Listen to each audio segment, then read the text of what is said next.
Before dawn on the day she would finally see his first real film, Beth Cappadora slipped into the guest room and lay down on the edge of the bed where her son Vincent slept. Had she touched his hair or his shoulder, he would not have stirred. When he slept at all, Vincent slept like a man who'd fallen from a relaxed standing position after being hit on the back of the head by a frying pan. Still, she didn't take the risk. Her relationship with Vincent didn't admit of nighttime confidences, funny cards, all the trappings of the sentimental, platonic courtship between a mother and her grown boy. Instead, Beth blessed the air around his head, where coiled wisps of dark hair still sprang up as they had when he was a child. "Show them, Vincent," she said softly. "Knock 'em dead."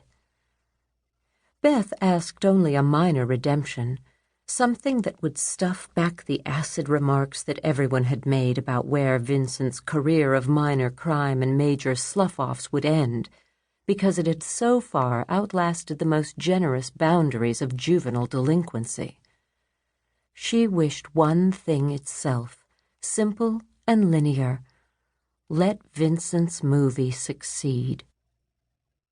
That night, as she watched the film and recognized its might and its worth, Beth had to appreciate, by then against her will, that her wish was coming true.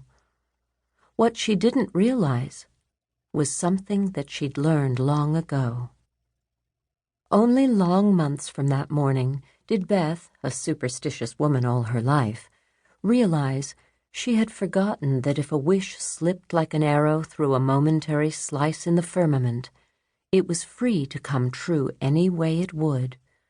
Only fools thought its trajectory could ever be controlled.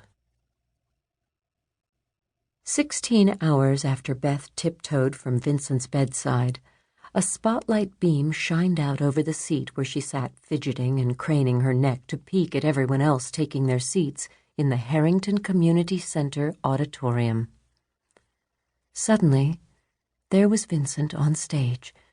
He looked up from nervously adjusting the pink tie he wore against his white shirt and twilight gray suit and said, "I have to apologize.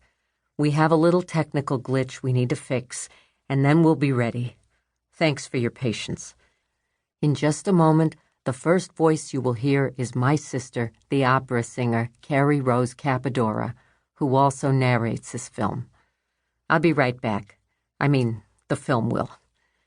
Thanks again." Beth leaned forward as if from the prow of a ship. Her husband, Pat, reached out to ease her back. "Don't jump," he teased. "You can't do this for him. It's high time, Bethy. You have to agree.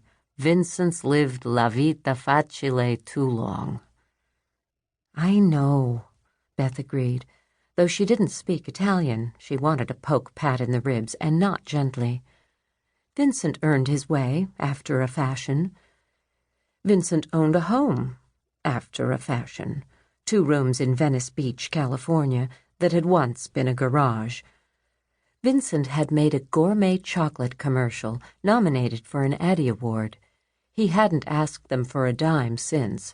Well, since the last time he dropped out of college. But she said only, "You're right, of course." "Bethy?" "Yeah?" "Why aren't you arguing with me?" Pat asked. "What's the matter with you?" Beth shrugged, battling the urge to drag her fingers through her careful blowout. "If you have to mess with your hair," Beth's friend Candy said, "shake, don't rake." Pat cracked his knuckles. "Damn it," Pat said then. "Who am I trying to kid? I haven't wanted a cigarette this bad since the grease fire at the restaurant. I want to jump up on the stage and yell at everybody, 'This is my son's work. You better appreciate this.' But we've got to give this over to him." "Absolutely," Beth said, her heartbeat now a busy little mallet that must be visible through her pale silk chemise. "You sound like a robot. Where's my wife?" "You could object a little," Pat said. "Too nervous," Beth replied. It was more than that, of course.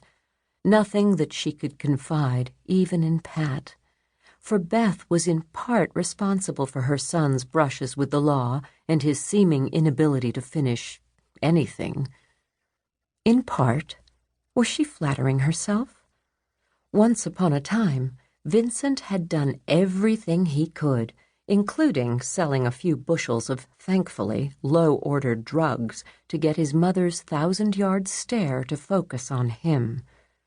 If this film were to be worthy at all, Beth hugged herself, smiling, then this private screening for 100 people in the rented theater of a community center would also be the long-overdue premiere of her son's life as a man in full. More than this, in just a moment, Beth would learn the answers to the questions she'd asked herself for months. What was the documentary about? Why had Vincent enlisted his sister and his brother to help him make it? Last year, during the filming, had been the busiest time of their lives. Ben had a wife, a full share in the family business, and a baby on the way. Kerry still lived at her parents' house, but her college major was so demanding that some nights she came home from school or the voice studio with dark smudges under her eyes and fell asleep before she could eat the food she'd microwaved. Was it because the subject was too intimate or incendiary, or simply too off the wall to entrust to a stranger, even a fellow professional? Why had Vincent used film instead of video, which probably quadrupled the cost? Was the obsessive privacy all pride? Did he have to do this all on his own?